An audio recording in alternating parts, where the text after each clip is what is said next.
Last second caption change there, because I'm feeling it, you know?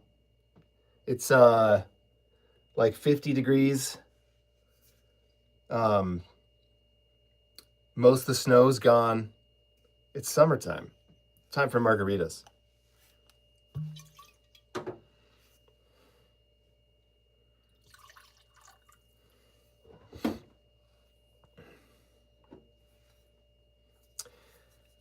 Gonna be using a margarita mix sent to me by one of our most energetic supporters of the Outpost. Thank you, future tense. And because I don't have any ice, gonna throw some frozen blueberries in there. Because it's summer.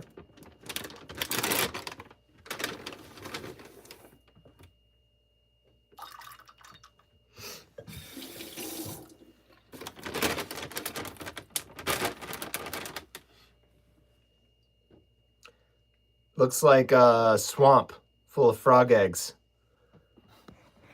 Why are there so many Australians in the chat? Hello to you too. Wow, that's kind of bizarre looking, isn't it? Strange glow. Cheers.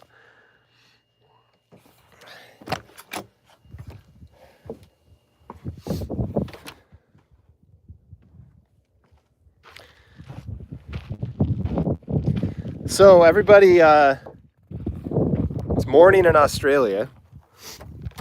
I didn't think of this as a morning stream, but cheers.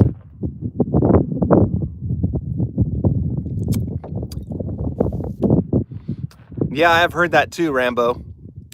Not worth it, in my personal opinion. Not that I have actually tried it, but meanwhile, topic change. This guy would do it. He's a boofer.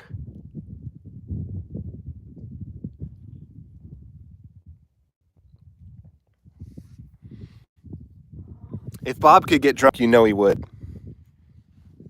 Look at him. He's like, give me that.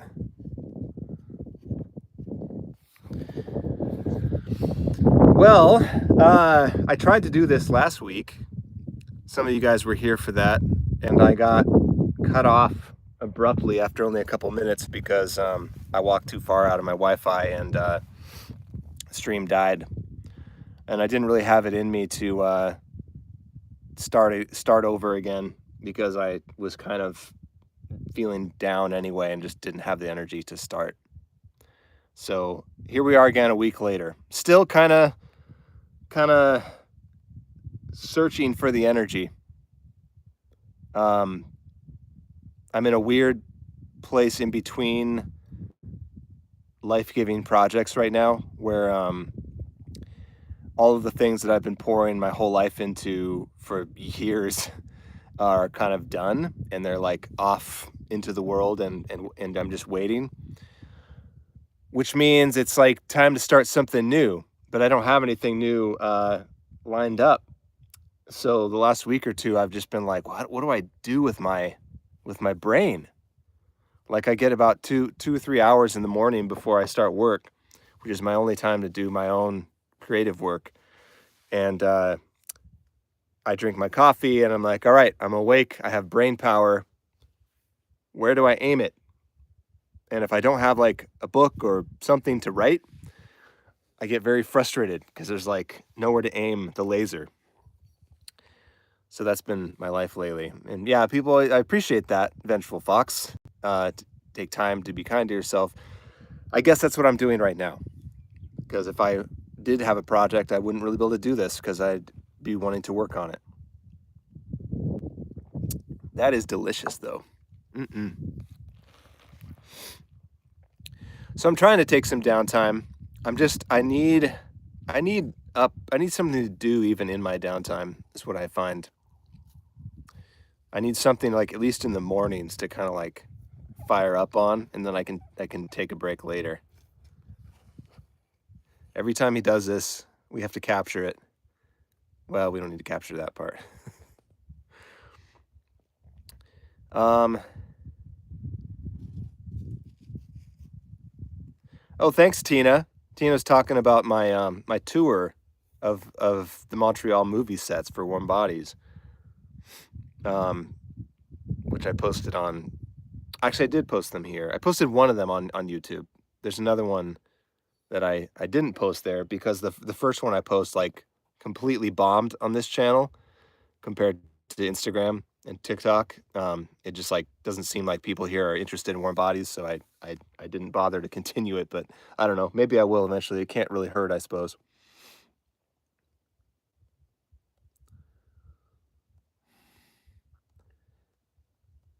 I only had two anyway. So what I was starting to say last time before I lost apparently I lost signal like at a very cliffhanger kind of moment.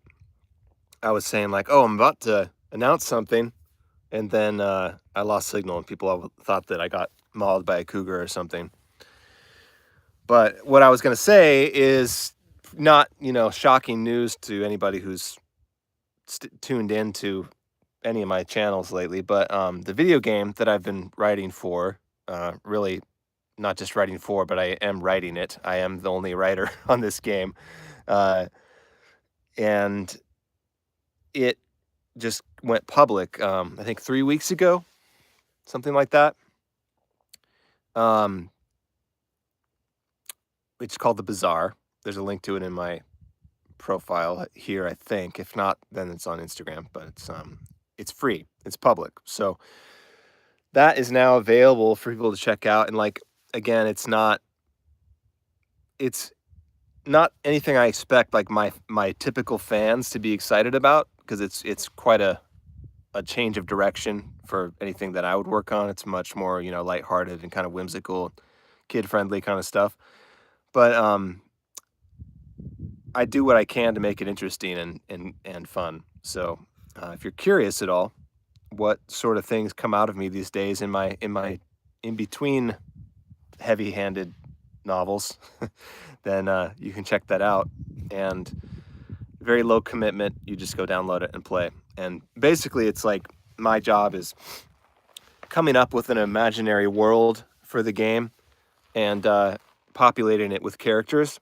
I don't do any of that game design stuff, and there isn't really like a story that you play through in the game. It's more like the story is kind of happening in the background, and you uncover it as you talk to different characters, and you just kind of pick it up as you go, because it's like it's like a strategy game. It's not really a narrative game.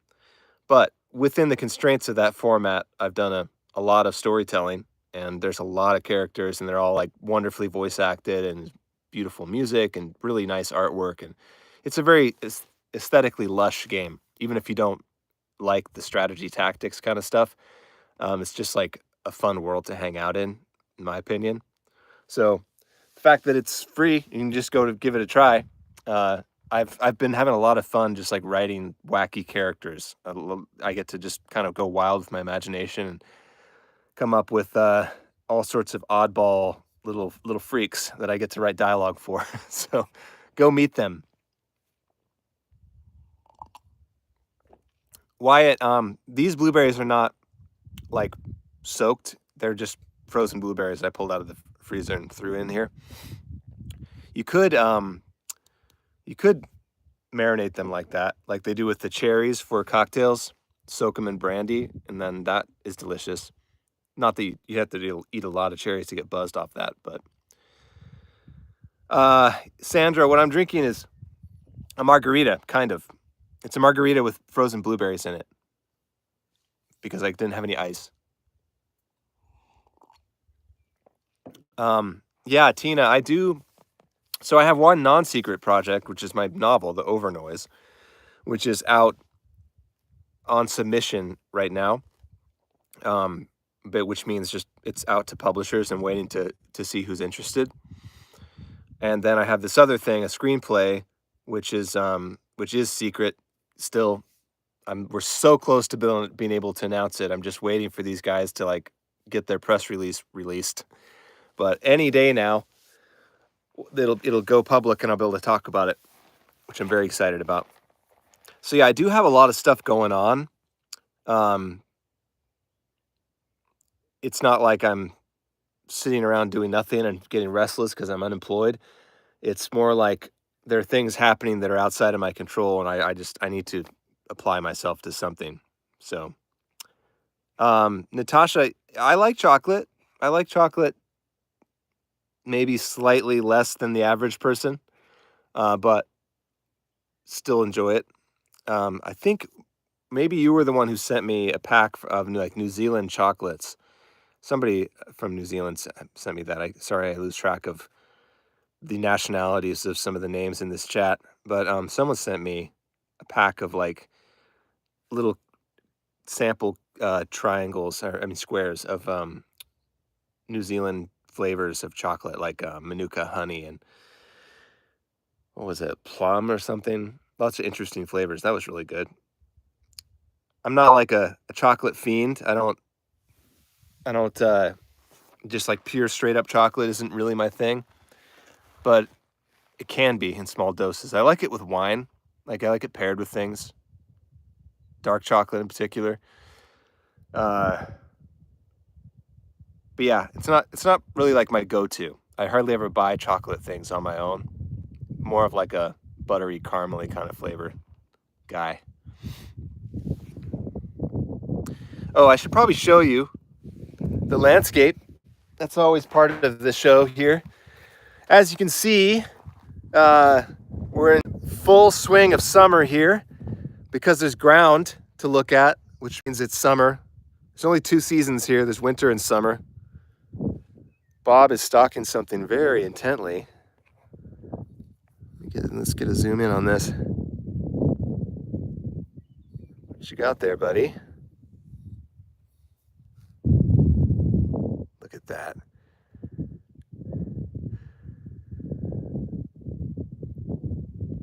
The wild outpost cat approaches his unsuspecting prey.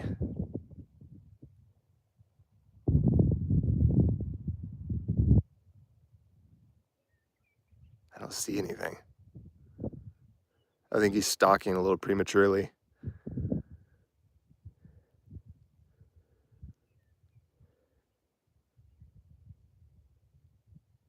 Pick it up, buddy. Let's improve the pacing here. Stealth 100. I'm gonna get closer. This will probably piss him off.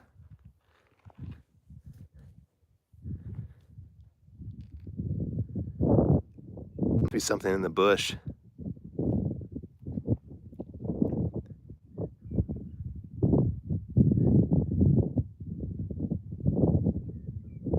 I'm waiting for the pounce, but I don't know if it's gonna happen. He might just be scouting.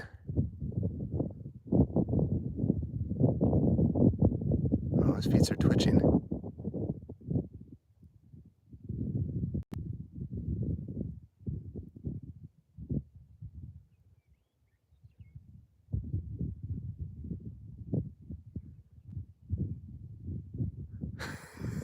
The suspense. I don't think he's gonna make his move. I think whatever it is inside the thistles here. So he's scared to do it. Probably just gonna stand there all day. All right, Bob, we'll leave you to it. So anyway, here's the landscape. Look at that brilliant blue.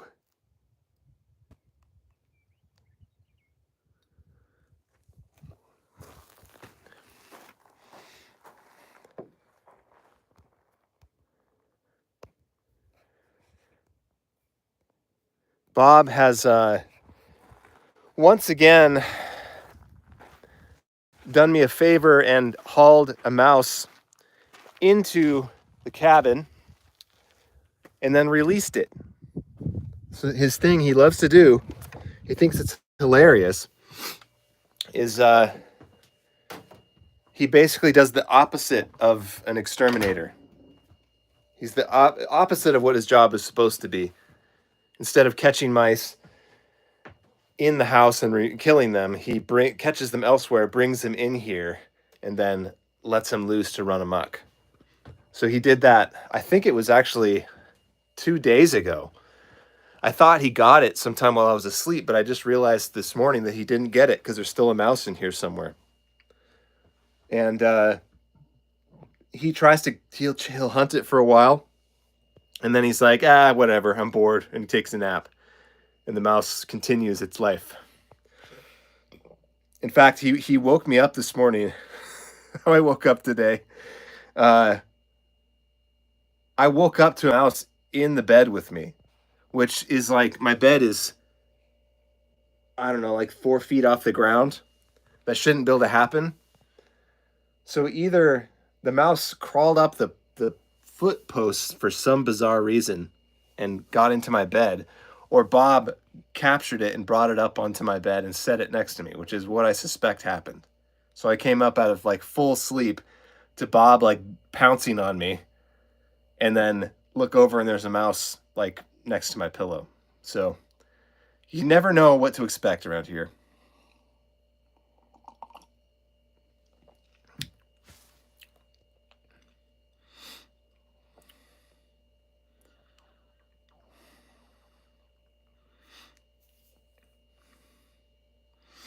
Oh, also, here's another fun thing.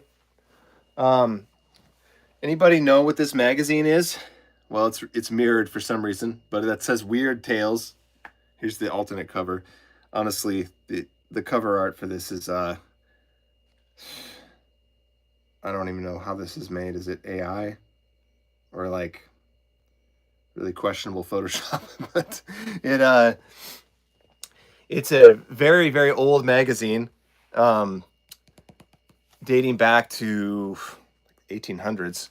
This is issue number 370, and it's the magazine that like H.P. Lovecraft kind of got his start in, and it became kind of synonymous with him and his associated writers. I think maybe even Edgar Allan Poe might have been published in it, or maybe that was after him. I feel like there was one other guy who was famous in this magazine, but yeah, Lovecraft was like the big weird tales guy, and it's continued all these centuries in publication, and just as disreputable now as it was then, as you can see by the artwork.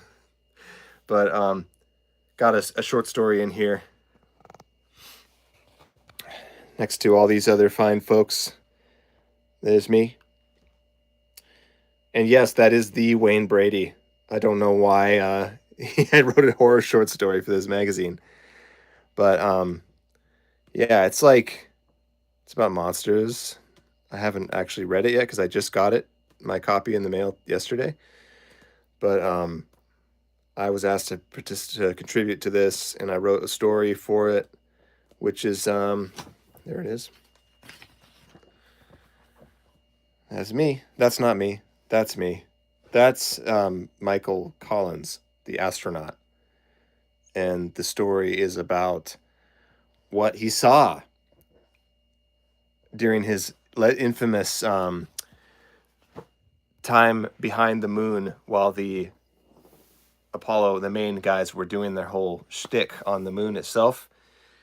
Michael Collins was alone in the spaceship on the other side of the moon from them. So at that point, he was the most isolated any human has ever been in history, because he was the entire length of the moon away from any other human being, which is much farther than anyone on Earth can ever be. So it was always a fascinating thought to me. And I just wrote this story about like imagining what that experience might have been like, and what sort of what things might have happened in the shadow behind the moon. So yeah, it seems to be a bit of an anomaly with the stories and the rest of the stories in the magazine, which are more literally about monsters. Mine is kind of like a quiet, creeping horror. There is kind of a monster in it, but it's it's in a very large and abstract sense. Um, so yeah, I'm pretty proud of it actually. It's always weird publishing short stories in anthologies or magazines because like with a novel, you spend years working on it and then like you promote it, you talk to people about it, and people respond about it, and it's like a whole. It becomes your life for a long time. But with short stories, you finish the story, you send it off, and then it's just like it just evaporates. You never hear back from anybody about it. Nobody ever like reaches out to say they read it and enjoyed it. You don't know. There's no reviews for it. There's just like silence. So it's a weird thing. Like you could put out dozens and dozens of stories, and you'd never know how they were received because there's just no way for feedback for that. So yeah, it's a weird thing. I've been doing a fair amount of these in the last few years, but like nobody knows that they're out there because they're in all. Each one is in some obscure magazine. Um, Natasha asked if they're available in a subscription. I mean, you can subscribe to Weird Tales, but that's not usually me. It's only me this once. Inwood Arts, yes. No, it's there's only 2 seasons. It's summer because there's not as much snow as there used to be. That's why it's summer now. Hence the margaritas. Cheers. I need a refill.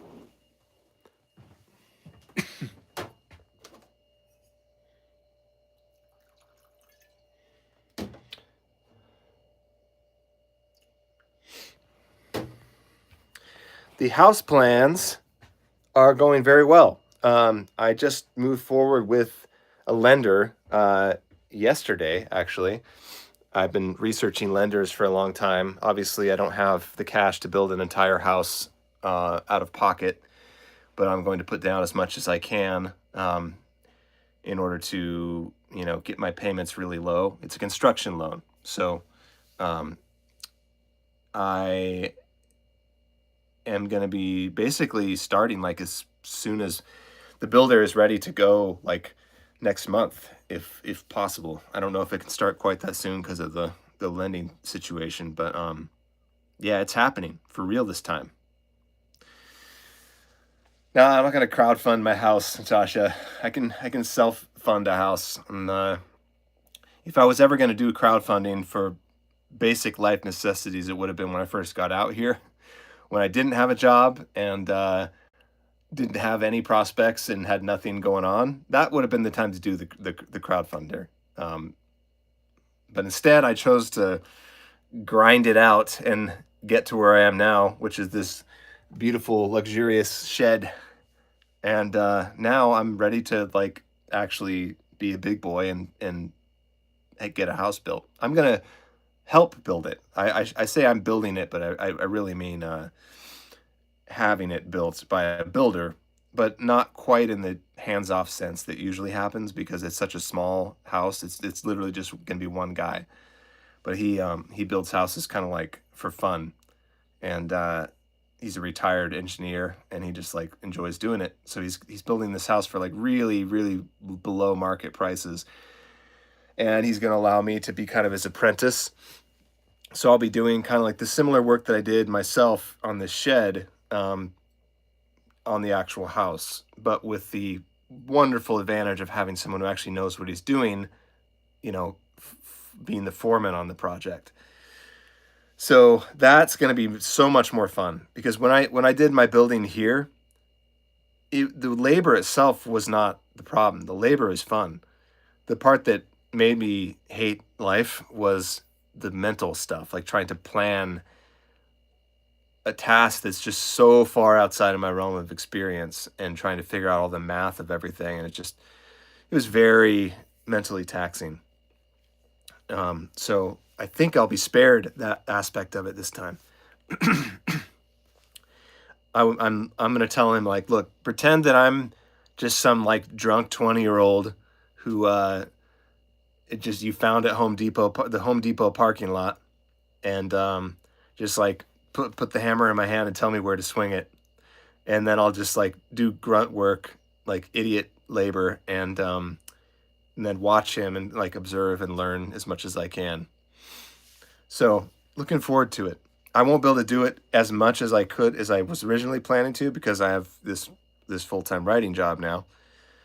But anytime I get the chance to go down there and join him, I'm going to, because the more I help him, the cheaper the house ends up being too. So we bid this out at like as if I wasn't helping at all, and then any hour I shave off of it by helping is one less hour I have to pay for. So hoping to bring the price down as much as possible.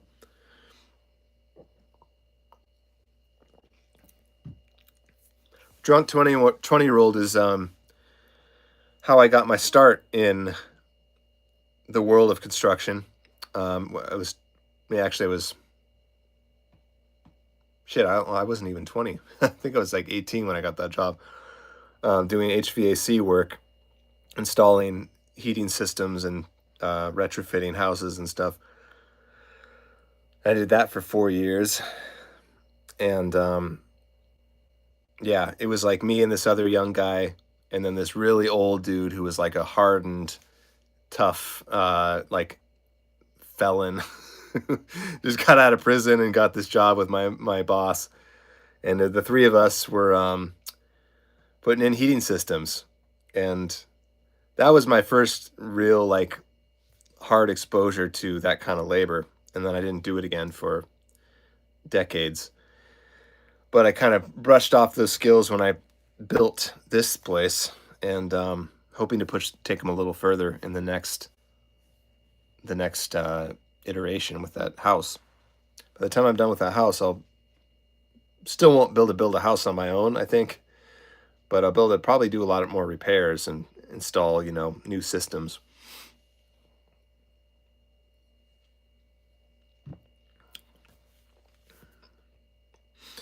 Square footage, tiny house. God, it's going to be a mansion.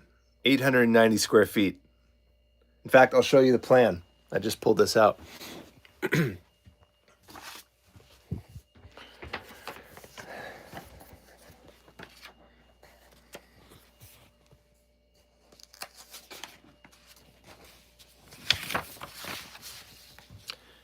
There it is.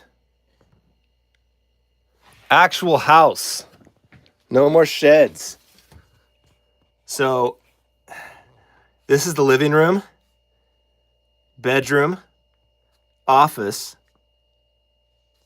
kitchen nook, little like laundry utility area, and then an actual bathroom, which, believe it or not, this doesn't just go into a hole in the ground. It actually has like modern plumbing with water and a septic tank, and there's going to be modern electricity, and the sink is also going to go into the septic tank, so no rusty barrel buried in the ground. It's going to be amazing. The modern innovations of houses these days, you wouldn't believe it. This is mostly where I'm going to be living right here, is the porch. And eventually, I will have a little hot tub over here. And there's going to be a loft. This is the loft up here, oh, hi, Bob. Well, I guess I was trying to show you the house, but now I'm just showing you Bob's ass. Can I help you, sir? Bob has taken over this job.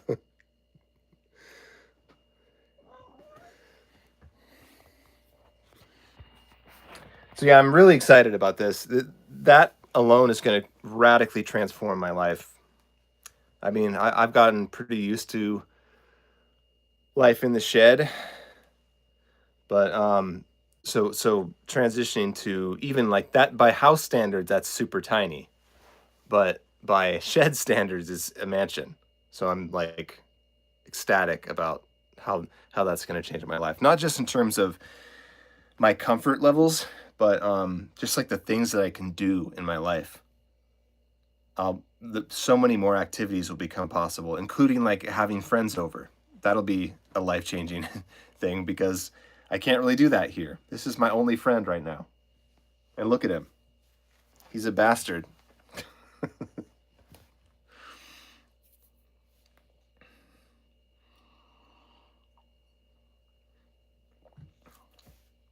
I mean, it's not big, Cheryl. It's like most garages are bigger than this house, but compared to what I'm dealing with, it is going to be massive. I think the floor plan makes it look a little bigger than it really is. It's 32 feet. It's roughly a square, so it's like 32 by 34, I think. But considering my current house is 10 by 20, that's a significant change. My actual living space here is 130 square feet compared to 890. So yeah, it's going to be a big difference.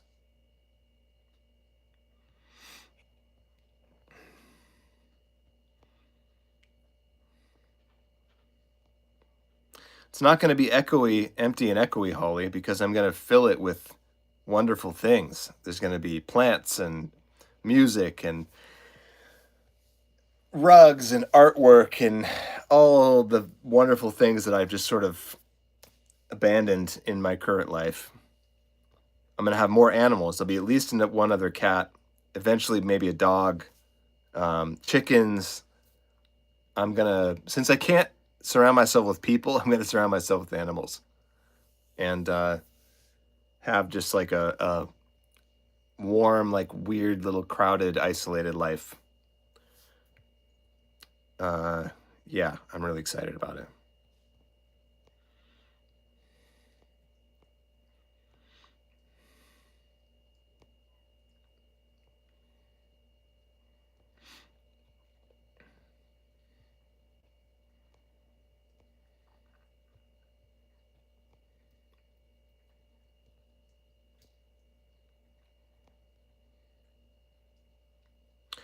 I would love a goat, Holly. I uh, I have to figure out how they take a lot of care, and the problem I have with high maintenance animals out here is that there's nobody out here to help me out when I need to leave. So what I don't want to happen is me getting like trapped, um, committed to the animals that I have on site, so that I can never go anywhere. Because that's when I actually lose my mind, is um, when I can't travel at all, and I'm just like locked to the farm. That's too much isolation. I need to have some amount of mobility.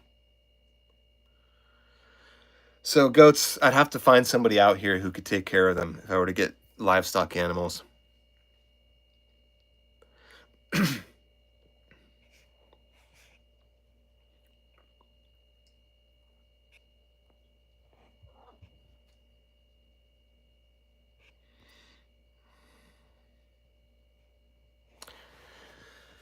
Yeah, Wyatt,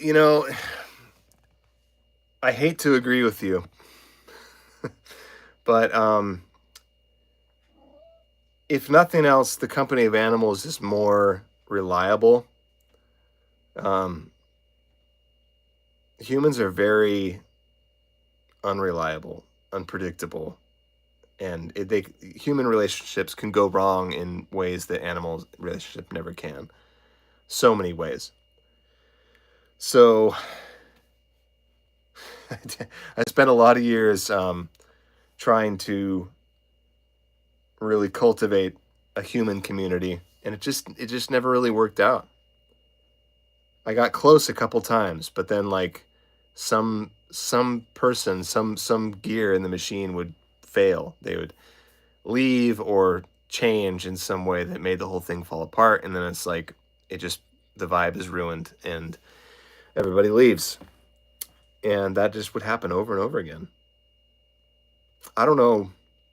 It's a great mystery of life how people develop like a sustainable, long-term, happy camaraderie with like a group of people. It's I don't know. American culture just doesn't really suit that very well in my experience. Uh, Even when things are great, it's like people are just so unpredictable and they'll move away at the drop of a hat. Oh, I got a job that pays $1 more per month. So fuck all y'all. I'm off to Oklahoma. And yeah, it's just like time and time again, things would fall apart. And that's how I ended up out here. I'm like, you know what? This isn't I can't base my happiness off of like these ephemeral things like the right people living next to me, having the right neighbors, having, a cool coffee shop that I like to hang out at, because those things can disappear at any moment. So you have to like build your own life that can make you reasonably happy without anyone else's involvement. And then like everything else becomes a bonus on top of that. So that's kind of the agenda I'm pursuing these days. It's like gets a solid core put together where I can enjoy my life whether or not anything else happens, and then from there pursue other things.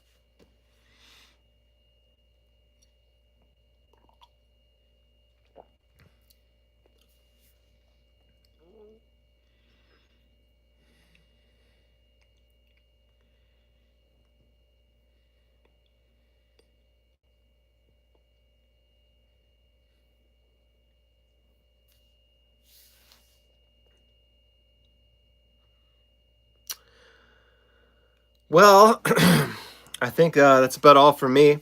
I have reached the bottom of my margarita, which now looks like straight up frog eggs. Bob is complaining. He think he wants his dinner.